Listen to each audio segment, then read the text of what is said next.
சாய்ராம் வணக்கம். அனைவருக்கும் அக்ஷய திதி நல்வாழ்த்துக்கள். நான் இன்று எங்கள் வீட்டில் ரொம்ப எளிமையான முறையில் பூஜை ரொம்ப சிறப்பாக செய்து முடிச்சிருந்தேன். அதுதான் நீங்கள் இப்போ ஷார்ட் வீடியோவாக பார்க்க போகிறீங்க.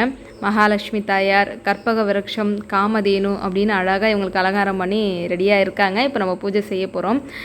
இன்று கரெக்டாக ஒரு மனோரஞ்சிதம் பூத்து இருந்துச்சு. அதையும் கொண்டு வந்து அம்மாவுக்கு வச்சுட்டேன். எவ்வளோ பூக்கள் நம்ம வச்சாலும் அம்மாவுக்கு ஒரு துளசி இதழ் வச்சாலே போதுமானது அப்படின்னு நினைப்பாங்க.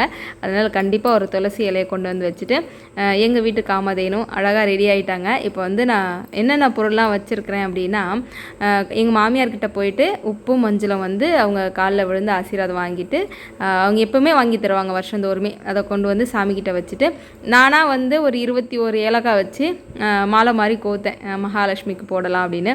அப்புறம் இது பார்த்திங்களா 2000 ரூபாய் நோட்டு போல் இருக்குல்ல, இது பாபாவுடைய முகம் பதிச்சது. இது சங்கரி அம்மா எனக்காக அனுப்பிச்சிருந்தாங்க. கரெக்டாக அக்ஷய தீதிக்கு வரா மாதிரி அனுப்பிச்சிருந்தாங்க.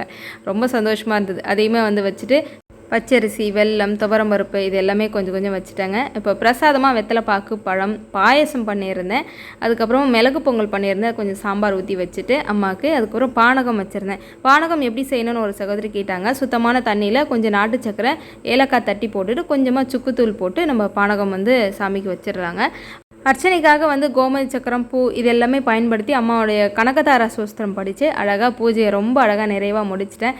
எல்லாருடைய இல்லங்களுக்கும் மகாலட்சுமி தாயார் இன்று கண்டிப்பாக வருவாங்க ஆசீர்வாதம் கொடுக்க.